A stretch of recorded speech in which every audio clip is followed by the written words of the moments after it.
स्वागत है दोस्तों आपके अपने चैनल ऑन स्टडी क्लास पर। मैं आज आप लोगों को बताने वाला हूँ मानव पूंजी से आप क्या समझते हैं। इकोनॉमिक्स पेपर 5 है जिसका एग्ज़ाम बहुत ही नज़दीक है। तो ये आपको क्वेश्चन और इसका आंसर उतनी सफ़ेद से दिख नहीं रहा है क्लियर, फिर भी आपको समझना है, सुनना है क्लियर। इसमें आर्थिक विकास में मानव पूंजी की क्या भूमिका है इसके बारे में बताना है, क्योंकि मानव जो पूंजी है वो सबसे इम्पोर्टेंट पूंजी है। अगर पूंजी में सबसे अगर इम्पोर्टेंट रोल है तो वो मानव का है, क्योंकि मानव जैसे पूंजी कोई नहीं है। इसलिए उसको किस तरह से हम समझेंगे और उसको हम किस तरह से उसको विकास करेंगे, और आर्थिक विकास में मानव पूंजी की भूमिका भी अदा किस तरह से करते हैं, है ना। तो ये क्वेश्चन का आंसर है कि मानवीय पूंजी अल्प विकसित देशों में आर्थिक विकास का एक महत्वपूर्ण स्रोत रहा है। स्रोत है। मानवीय पूंजी निर्माण का अर्थ क्या है? तो मानवीय पूंजी निर्माण एक ऐसी प्रक्रिया है जिसके अंतर्गत मानवीय शक्ति के विकास हेतु भारी मात्रा में विनियोग किया जाता है। मतलब उनके विकास के लिए बहुत बड़े खर्च किए जाते हैं ताकि देश में मानव शक्ति, तकनीकी कुशलता एवं योग्य प्राप्त कर सके। इसके अंतर्गत शिक्षा, जो उसके अंतर्गत कहाँ खर्चा होगा? शिक्षा में, स्वास्थ्य पर और प्रशिक्षण पर यानी सिखाने पर किया गया व्यय शामिल होता है। प्रोफेसर माथर के अनुसार मानवीय पूंजी निर्माण ऐसे लोगों को प्राप्त करना तथा उनकी संख्या को बढ़ाने की प्रक्रिया है जिनके पास ये कुशलताएं, शिक्षा तथा अनुभव होता है जो किसी देश के आर्थिक विकास एवं राजनीतिक विकास के लिए अत्यंत महत्वपूर्ण है। प्रोफेसर हार्विसन के शब्दों में मानव पूंजी निर्माण से अभिप्राय ऐसे व्यक्तियों को उपलब्ध करना और इनकी संख्या में वृद्धि करना है जो कुशल, शिक्षित एवं अनुभवपूर्ण हो, जिनकी देश की आर्थिक एवं राजनीतिक विकास के लिए नितांत आवश्यकता होती है। मानव पूंजी निर्माण एक इस प्रकार मानव में विनियोजन और उसके सृजन कार्य तथा उत्पादन साधन की माप के विकास से संबंधित है। प्रोफेसर शुल्ज के अनुसार मानवीय साधनों के विकास के 4 तरीके हैं। ऐसी स्वास्थ्य सेवाएं उपलब्ध कराना जो लोगों के जीवन प्रत्याशा, शक्ति, उत्साह एवं कार्य क्षमता को प्रभावित कर सके। कार्य प्रशिक्षण को प्रोत्साहित करना। अगला जो है प्राथमिक, माध्यमिक एवं उच्च स्तर पर शिक्षा की व्यवस्था करना। वयस्कों के लिए यानी एडल्ट जो है उनके लिए शिक्षा सुविधा उपलब्ध करना यानी कराना। मानवीय कृषि निर्माण का महत्व क्या है? तो किसी भी देश की द्रुत आर्थिक विकास में मानवीय पूंजी का विशिष्ट महत्व है। प्रोफेसर आर्थर लेविस के शब्दों में आर्थिक विकास मानवीय और प्रयत्नों का परिणाम है। प्रोफेसर रिचार्ड टी गिल के अनुसार आर्थिक विकास कोई यांत्रिक प्रक्रिया नहीं है, बल्कि ये एक मानवीय उपक्रम है जिसमें प्रगति उन लोगों की कुशलता, गुणों, दृष्टिकोणों एवं अभिरुचियों पर निर्भर करती है। इस दृष्टि से मानवीय साधनों के विकास में किया गया प्रत्येक विनियोग आर्थिक विकास का वास्तविक विनियोग होगा। प्रोफेसर शुल्ज के शब्दों में हमारी आर्थिक प्रणाली का सबसे महत्वपूर्ण लक्षण मानवीय पूंजी का विकास है। ऐसा किए बिना हमें व्यापक दरिद्रता एवं कठोर शारीरिक श्रम से मुक्ति नहीं मिल सकती है।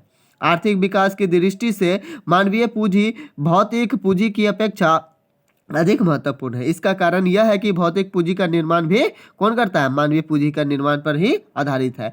यह मानवीय पूंजी निर्माण के लिए कम विनियोग किया जाता है तो अतिरिक्त भौतिक पूंजी के उत्पादन कार्यों में विनियोग की दर कम होगी और आर्थिक विकास की प्रक्रिया धीमी पड़ जाएगी। अतः विकास कार्य में पूंजी निर्माण को उच्च प्राथमिकता दी जानी चाहिए। अधिकांश अल्प विकसित देशों के मानवीय पूंजी निर्माण अपेक्षित रहा है और उन्हें भौतिक परिसंपत्ति के निर्माण पर ही अधिक ध्यान दिया है, जिसका दुष्परिणाम यह हुआ कि इन देशों में लोग गुणों की दृष्टि से निम्न स्तरीय है। प्रोफेसर मिंट के शब्दों में अब यह अधिकाधिक स्वीकार किया जाता है कि बहुत से अल्प विकसित देशों का विकास बचत की कमी के कारण इतनी नहीं रुका है जितना कि कौशल और ज्ञान की कमी के कारण, जिसकी वजह से उनकी व्यवस्था की उत्पादकता, विनियोग में पूंजी का अवशोषण करने की क्षमता सीमित हो गई है। बात समझ रहे हैं? जितना विकास नहीं रुका है किसमें? आर्थिक यानी कि कोई पूंजी का निर्माण या कोई भी चीज का निर्माण में विकास करने से, जितना कि मानवीय अगर पूंजी का अगर नहीं बचाया पाया उसका विकास बहुत रुक गया है। तो इस तरह से अगला जो देखते हैं संक्षेप में आज के युग में मानव पूंजी में विनियोग आर्थिक विकास की एक प्रमुख शर्त एवं आवश्यकता है। मानव विनियोग के क्षेत्र क्या है? तो सामान्यतः मानव विनियोग के आशय शिक्षा, प्रशिक्षण, स्वास्थ्य, उपयुक्त भोजन एवं उचित आवास की व्यवस्था से है, किंतु अधिक विशिष्ट अर्थ में मानवीय पूंजी से विनियोग निम्न 3 पदों पर किया जा सकता है, जैसे स्वास्थ्य एवं पोषण पर। किसी भी देश की आर्थिक विकास के लिए उत्पादकता में वृद्धि एक आवश्यक शर्त है और उत्पादकता में वृद्धि के लिए स्वास्थ्य जनशक्ति का होना आवश्यक है। स्वास्थ्य का निम्न स्तर एवं पोषण का कमी उत्पादकता एवं आर्थिक विकास पर प्रतिकूल प्रभाव डालते हैं। अल्प विकसित देशों में लोगों को पर्याप्त भोजन नहीं मिलता है, वे अल्प शोषण के शिकार होते हैं, उनके लिए चिकित्सा सेवाएं उपलब्ध नहीं है, फलतः वे अस्वस्थ रहते हैं, उनकी कार्यकुशलता कम होती है और उत्पादकता का स्तर निम्न बना रहता है, उनकी प्रति व्यक्ति आय कम होती है और वह निर्धनता के दूषित चक्र में जकड़ जाते हैं। अतः इन देशों में विकास की गति को तेज करने के लिए जनशक्ति के गुणों के सुधार किया जाना आवश्यक है। इसके लिए लोगों को पर्याप्त एवं पौष्टिक भोजन दिया जाना चाहिए, सफाई एवं स्वस्थ दशाओं की व्यवस्था की जानी चाहिए तथा चिकित्सा सुविधाओं का विस्तार किया जाना चाहिए। इन मदों पर किया गया विनियोग लोगों को स्वास्थ्य एवं कार्य क्षमता में सुधार करके उत्पादन को बढ़ाएगा और आर्थिक विकास की दर को तेज करेगा। इस तरह से क्लियर। अगला जो है वह शिक्षा एवं प्रशिक्षण सुविधा है।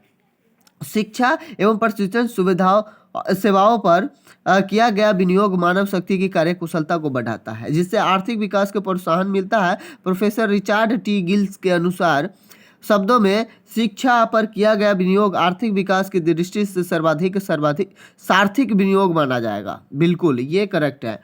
प्रोफेसर गैलब्रेथ ने शिक्षा को भी उपयोग का विनियोग दोनों ही माना है। उनके शब्दों में वस्तुतः शिक्षा तात्कालीन का उपयोग की एक वस्तु के रूप में और भविष्य में उत्पादन के लिए विनियोग के रूप में भी अत्यधिक महत्वपूर्ण है। यह न केवल उपयोग है और न ही विनियोग, अपितु यह दोनों है। यह जानते हुए कि विकासोन्मुख देश जो है विकास को कितना महत्व देता है, शिक्षा को केवल एक प्रकार का उपभोग समझना और इस अनुचित रूप से कम प्राथमिकता देना जोखिम उठाने के समान है। संयुक्त राष्ट्र संघ के एक अध्ययन के अनुसार सबसे अधिक प्रगति उन देशों में होगी जहां पर शिक्षा विस्तृत होती है और जहां पर वह लोगों में प्रयोगात्मक दृष्टिकोण को विस्तृत करती है। प्रोफेसर सिंगर के अनुसार शिक्षा में किया गया विनियोग बहुत अधिक उत्पादन ही नहीं होता है, बल्कि वह बढ़ता हुआ प्रतिफल भी देता है, क्योंकि कुशल तथा शिक्षित व्यक्तियों का सहयोग से ही काम करता हुआ दल उन व्यक्तियों को समूह में अधिक उपयोगी होता है जिससे वह मिलकर बनता है। मानवीय विनियोग के लिए जिस क्षेत्र में भी हम देखते हैं वहां बढ़ता हुआ प्रतिशत देखने को मिलता है। अल्प विकसित देशों की आर्थिक विकास में प्रमुख बाधा शिक्षा व प्रशिक्षण का निम्न स्तर है। अतः आर्थिक विकास के लिए इन देशों में सभी स्तरों पर शिक्षा का विकास अनिवार्य है। शिक्षा एवं प्रशिक्षण का उच्च स्तर कुशल श्रमिकों को पूर्ति बढ़ाता है, समाज में नव परिवर्तक तथा तकनीकी प्रगति के लिए आधार तैयार करता है और इस प्रकार आर्थिक विकास की प्रक्रिया को तेज करने में सहायक होता है।